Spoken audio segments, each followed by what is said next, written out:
Welcome to Groundwater Rising. This podcast is all about flooding, with a focus on the forgotten source of flooding, groundwater flooding. Groundwater flooding is the least understood, least monitored, and least reported on. It is often left out of the conversation, so we are a podcast dedicated to changing that. I'm Katie Hargrave-Smith from Project Groundwater, and in this podcast I will be speaking to community members from around the UK who have to deal with groundwater flooding, and industry experts trying to help them. Together, we will uncover the latest research, innovation and strategies from the water sector, academia and beyond. Almost a year ago now, we started this podcast with our first episode discussing resilience.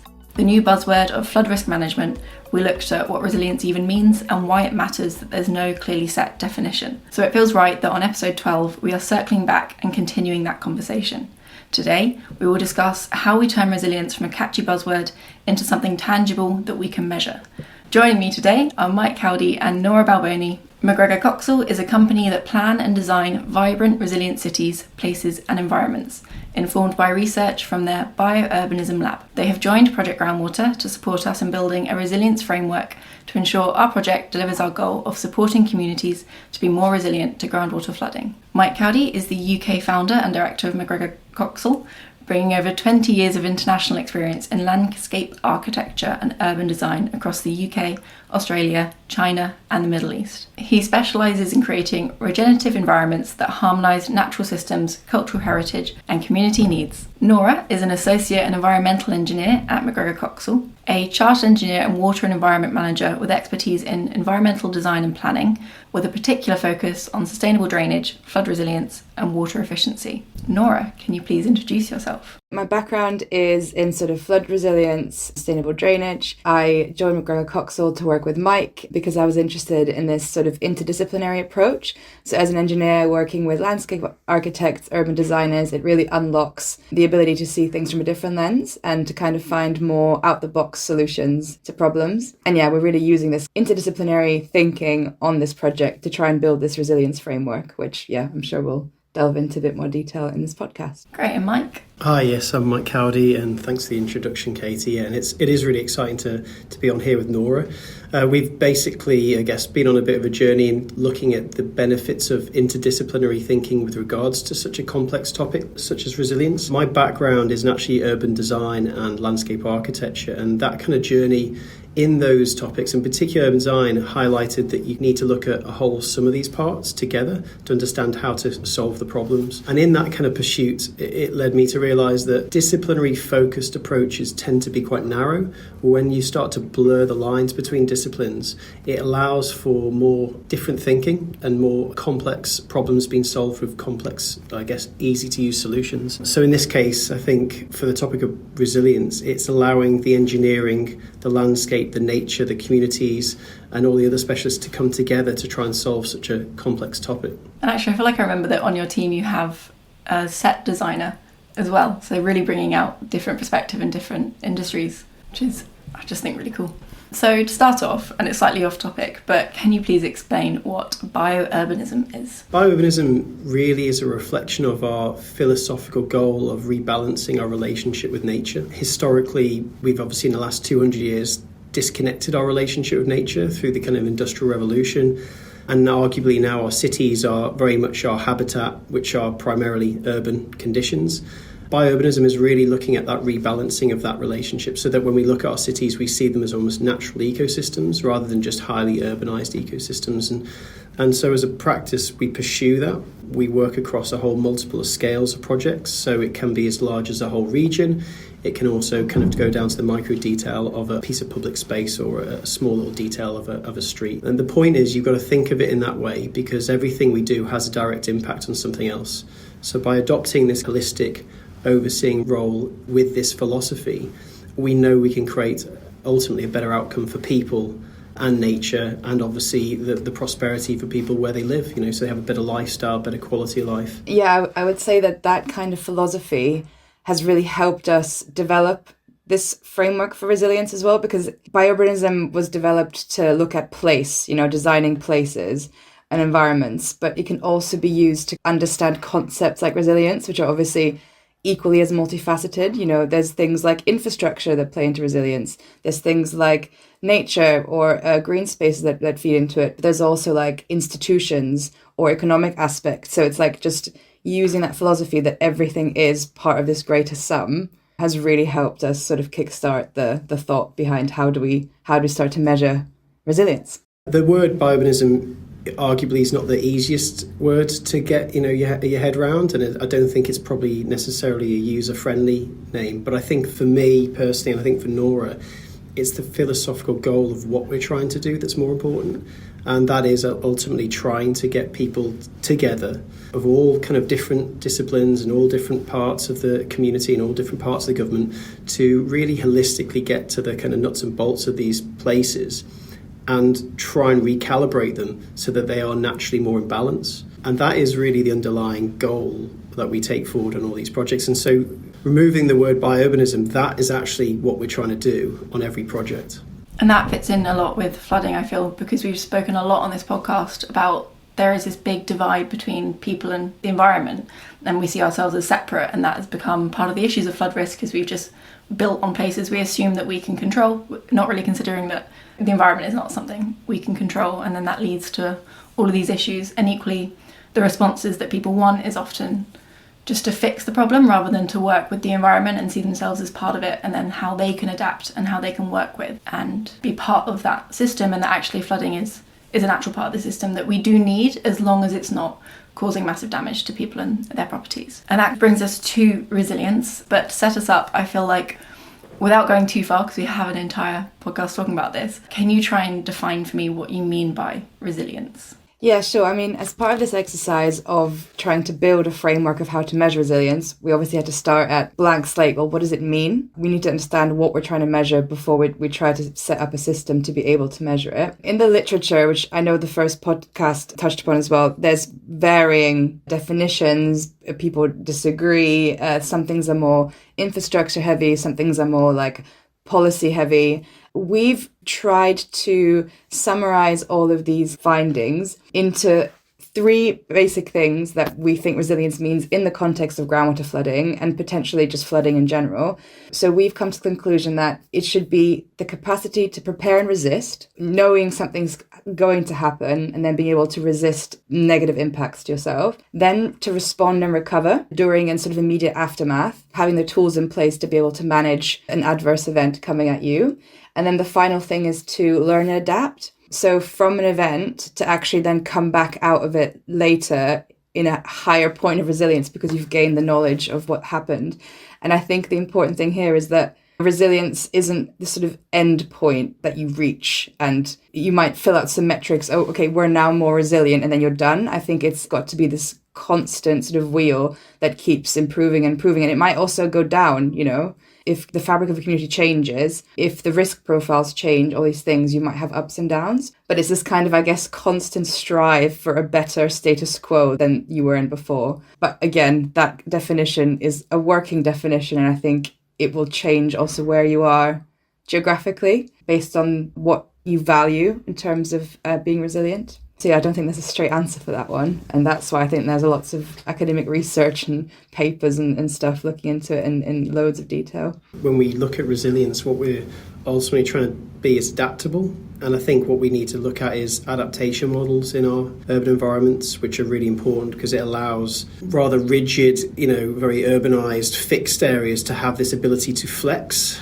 absorb and deal with these stresses. And I think this adaptation model doesn't just mean design. I think it also means communities and institutions all having more flexibility in how they operate so that they can work closely together. So I think if there's anything that I guess my common theme in the journey that I've been on is we love as a society to draw lines and fixed lines of boundaries, whether it's physical boundaries or whether it's governance boundaries. We love to draw those because it's really easy to define.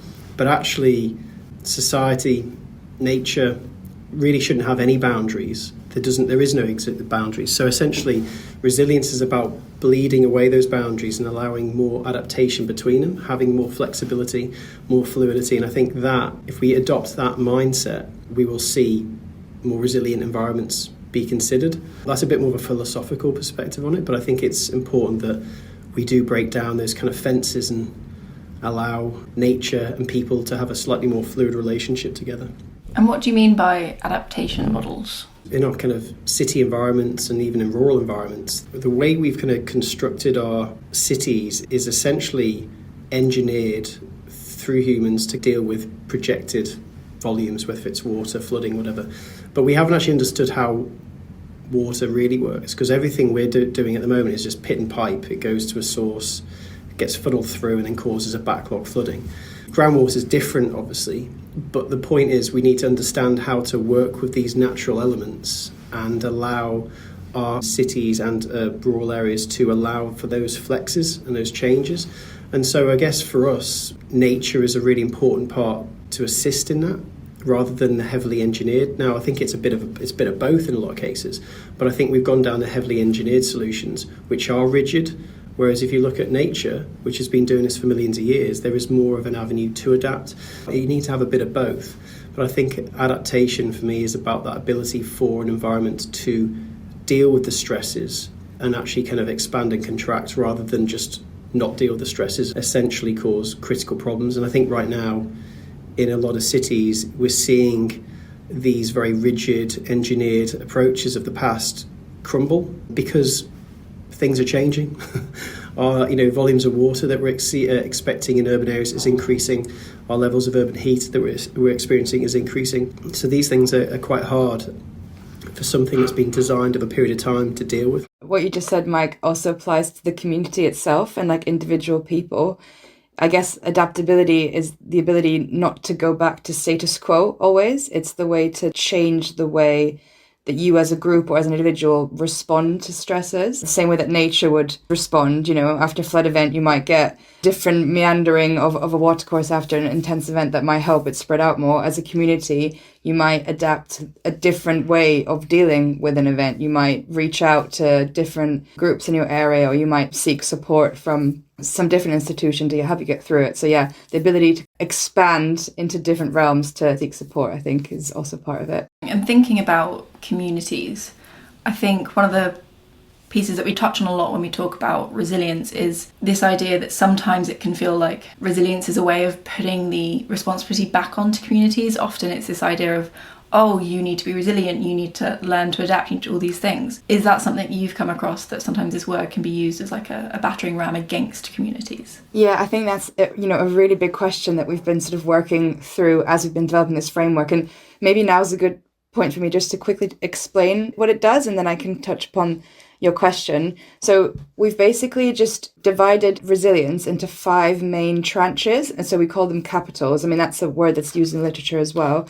And it's basically to holistically define all the bits that make up community resilience. So you've got infrastructure, you've got the environment, you've got economic stuff, you've got institutional capacities, and then you've got this social, cultural, and human capital as well. And amongst these 5 tranches, you've got loads of different things that might make a community more or less resilient. So do you have access to a community centre to improve your social cohesion? Do you have a flood group available?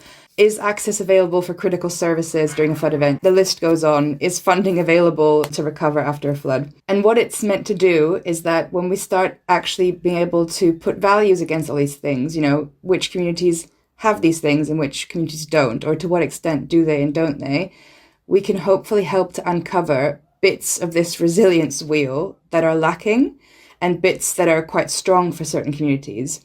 So back to your question, it should be both, because it should help a community see for themselves, okay, actually, we haven't got access to funding here, so actually we need help from the institution on this front, whereas another community might have some other support available. That's just one example, but that's one of the ones where you'd need the top-down help from institutions to improve resilience. Whereas an example where it might be a bottom-up community-led approach is if a community member looks at this wheel and notices, okay, well, we actually don't have many groups available, or if there's a group, I'm not going to them and I'm not making these networks. And then that might be responsibility placed on yourself to access the support that is available to improve your own resilience. So I think it's certainly a bottom-up, top-down approach. It's definitely not on the communities to be solely responsible for this. I think the thing is, a community is a group, but essentially when it comes to the topic of resilience, it probably gets fractured into myriads of people and groups because they don't understand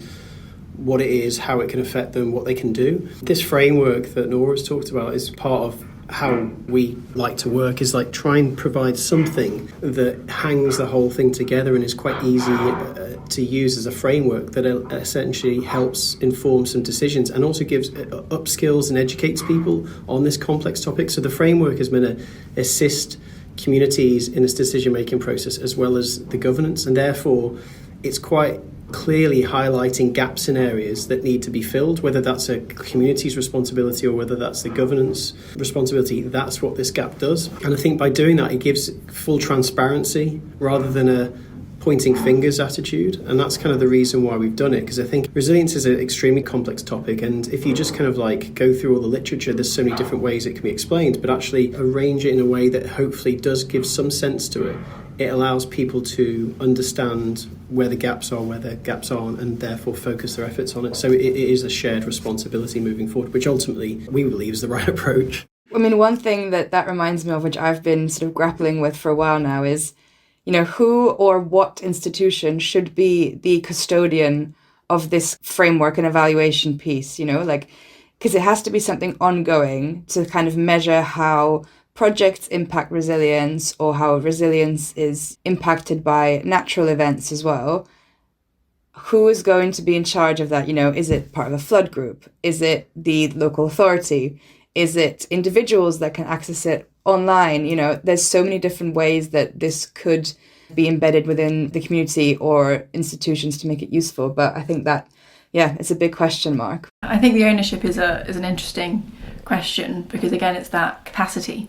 Whereas as a community, you would need a flood group to say, oh yeah, we have this time, but most flood groups are built up of volunteers who have jobs and other responsibilities. So the likelihood of being able to take a framework and do all the measurements that are involved in that is unlikely. But equally, if this framework is presented in an accessible manner that kind of anyone can look at it and read from it, maybe communities don't take it and do all the measurements, but they can look at it and it becomes a sort of checklist for them of like, right, we want to improve our resilience, we want to be prepared for flooding, and it just shows them different ways they could go about it and does also provide them with a way of, if they realise actually here's all the things that there's no way we can do that, there's no way we can build a better flood warning system, but we know that would be helpful, so we have something which we can take to the authorities and say, look, we know this will help us, we need you. So again, like you said, it gives that kind of shared responsibility of, I doubt we can get a community to run their own resilience projects, but they can use it as a way of starting those conversations. It kind of gives strategic focus and clarity rather than it being disparate and people doing that and doing, you know, different things. You're trying to organise people, governments and communities to work in the same direction. Or they might be doing different things and different responsibilities, but the idea is everybody collectively knows where to move forward. The framework is one part, but it's how the framework establishes a clear set of kind of targets represented in that community. Now, every place will be different and there'll be different weightings on that requirement because there's different conditions, different issues. But for us, you know, that building up of community knowledge, engaging with people face to face, but also using the power of data to understand how these places are performing. That way, bridging together of the data and the kind of human part really allows us to have a really clear understanding of the challenges facing that community. It allows the community to understand those challenges, it allows the council to understand those challenges, and it allows everybody to go, right, we need to move forward for this reason. And I think that transparency is not just a model that's relevant to resilience, it's probably a model relevant to many things, but for us in particular, it's been something that we've been very passionately advocating. It's just important also just for listeners to know that, you know, this is very much like a pilot study, because obviously the more you uncover and delve into each of these tranches of resilience, the more comes up, and you could do entire PhD studies on every single one of them. The point of this is to show if you just organize all this huge amount of information in a very clear framework, like Mike was saying, then it enables you to uncover things that you're missing, or it allows you to put efforts and resources into where it might make most of the difference. And I think it's meant to kind of show that systematic approach and way of presenting something has value in being explored in the resilience and flood risk space as well. It's funny because I think one of the things we hear a lot within the industry is when it comes to funding, it's a huge struggle because the funding suddenly gets announced and you've got such a short period of time to come up with a bid. and it's all very like last minute and people are struggling, and how are you going to set up a good project when you have so little time to go for the funding? You get the funding and you realise the project's actually not going to work, or it's not that good. I feel like if there was this framework available out there that you could kind of start from and have a look at it and be like, okay, so we know we've got a potential for funding in this area, what could we bid for? And if you can use this framework, maybe that can help guide your thinking and you can go and actually do a good bid. Yeah, I think it helps to answer the question of like, why are you doing a project? If you propose a project for, I don't know, doing some new nature-based solution somewhere, it's often just like an isolated project. But if you have this framework to back you up, you can say, well, it's because it will help such and such and such aspect of resilience of the community. Also, Project Groundwater itself, we were talking about, what is the legacy of Project Groundwater? What are the targets? And the framework could explain what it is and why. What you're saying there, Katie, is getting to the root and bone of some of the challenges we face as a society, which is very siloed, departmental focused approaches, which actually have their own funds coming in, but those funds actually would be better if they were more shared funds. And I think if we're going to go down to the real challenges, the way funding is provided to various councils and various departments is part of the limitation, because actually funding should be more integrated and allow these departments, these groups to come together to make a better difference.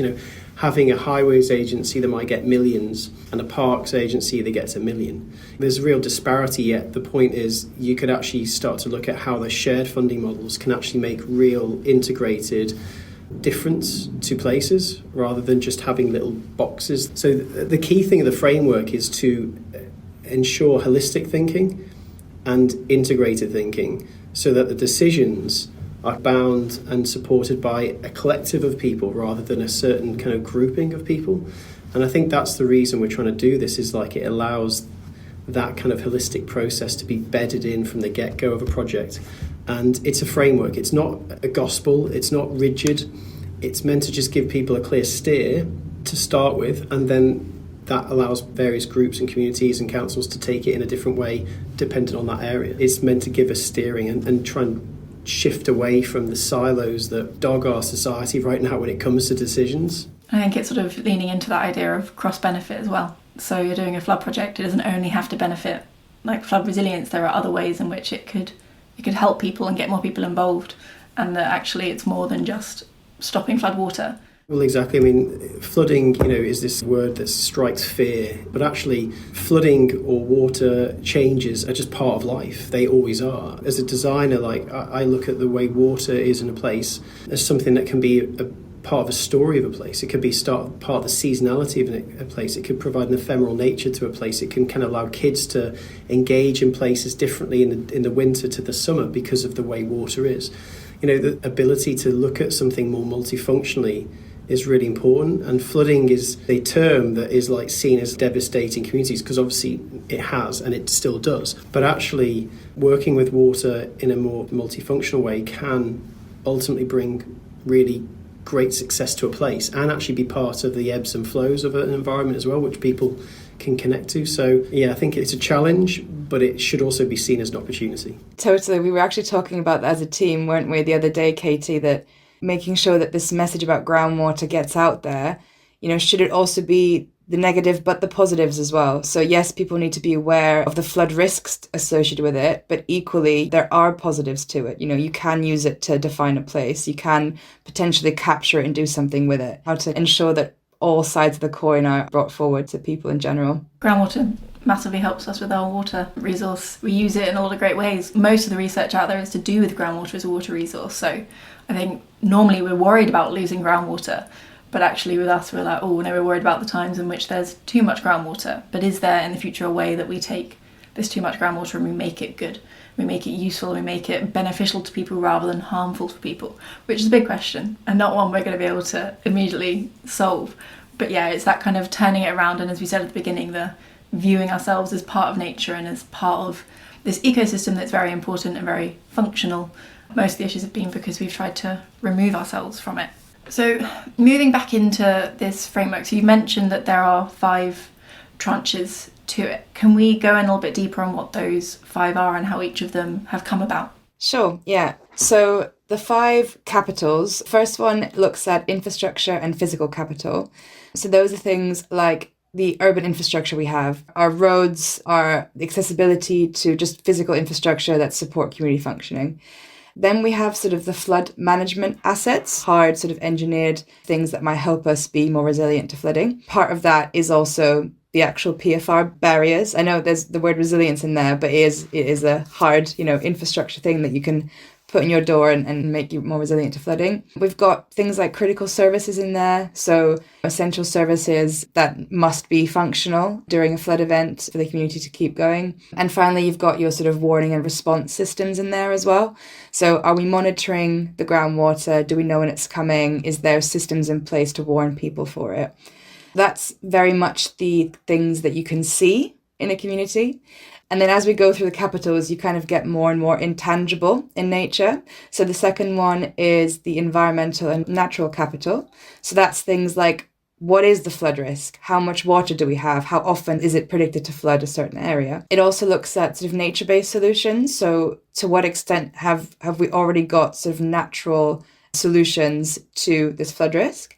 We also have like different ecosystem attributes is what we've called it in communities. So, some might be at the top of a mountain, some might be in the bottom of valleys, some might have different geological characteristics, which also just by nature impact how at risk they are. And then we've got conservation efforts. So, what is the quality of the natural environment? Things that are more degraded, areas that are mainly paved over, they will have less ability to adapt to these natural events like flooding. Then we move across into the economic and business capital. So this is all about, is there funding available? How well are the sort of local authorities and other risk management authorities resourced to be able to provide that support?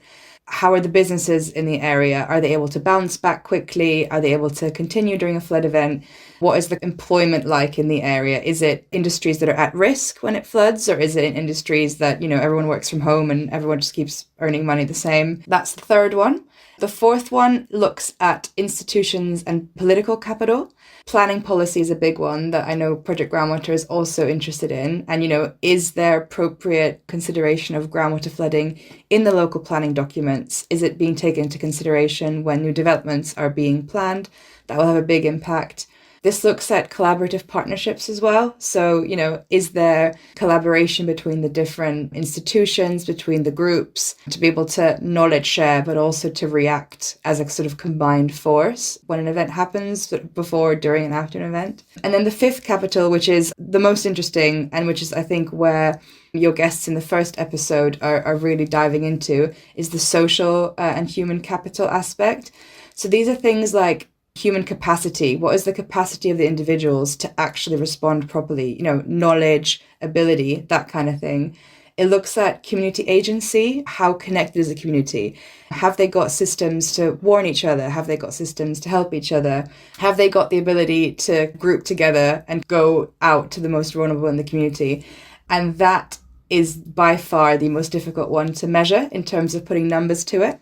We could talk about this particular one for hours, but it's easy to put a number on something like how much funding is available, or is there insurance available? But to try and test how connected does a community feel to their neighbours is much more nuanced.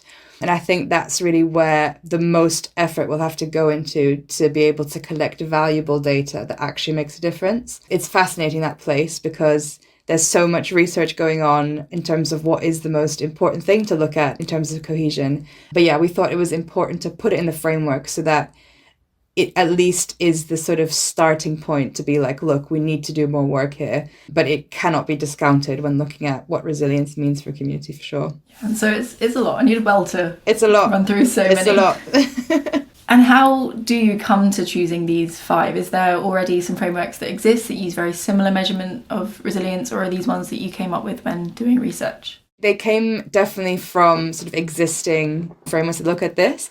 As an amalgamation of various different frameworks that exist. So we've got things like the Zurich Flood Alliance, which, they've already got a framework that looks at flood resilience. And there's other ones in other spaces looking at other natural disasters. We tried to make sure that while we tailored this one to groundwater flooding, it is still applicable on a wider scale, because obviously resilience to one natural disaster has similar kind of systems in place to other disasters or even like economic shocks.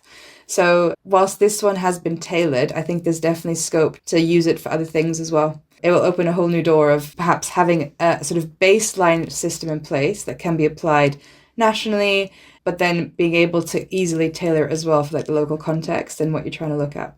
And in it, you've got these measurements that you apply. So as you said, it's quite difficult to measure how a connected community feels. But as there is this measurement, is there this risk of, as you said before, there needs to be some form of ownership. Someone needs to actually be leading on this. How frequently do they need measurements? That's another question that we're currently trying to get to grips on. So in terms of how often, I mean, ideally you'd have a sort of baseline value, and then you'd have a sort of ongoing measurements, sort of ideally pre or post an event, for example, or pre or post a project that's been undertaken in the area to improve resilience, to then see how that might impact it. It will always depend on whether there is a system in place for somebody to actually run this.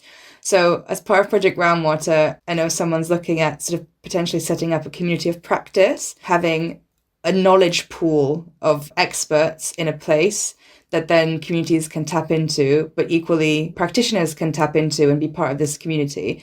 So we're discussing, is it something that people can upload data on or just download the framework and, as you say, use as a template? That's a big question of who will do it and how often. And that's something that we definitely have to answer for it to be useful long term. We're at the stage at the moment where we've only just embarked on the second part of this project, which is still raising loads of questions and how do we look to solve these challenges. So I don't think we probably have the answer, but I guess the process that Nora's talked about there and is really, we kind of want to go through this process of understanding all the different indicators that we think are relatable to all of these frameworks, these kind of capitals that we've highlighted, so that we've got opportunities to measure how places are performing and actually assess right now what information is available, what isn't.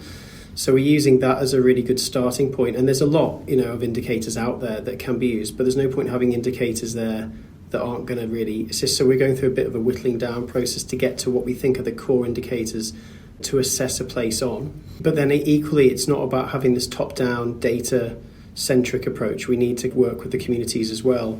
The reason why Nora mentioned the pilot is because the pilot's a really interesting, important part of understanding how this process works, testing it out, but also working with the community as well to understand what they see as a priority in this area. So, what we see from the data and what the community say might be very different. So it just allows us to go through this process and accept that we don't know all the answers right now, but the framework is allowing us and focusing us to answer the right questions or ask the right questions and answer those as we move forward. And I guess the theme is, resilience. It's also, like I said, adaptability, and we're having to adapt along the process of the project to what we're hearing and what we're seeing. And getting communities involved, I feel like, is very important. If we're going to say they are resilient, they should have a say in what's considered resilient for them. One point on that is, we're starting to put numbers to some of the indicators where we've got public data sets to draw on. So that's a really useful starting point to kind of test the system and to see how it works.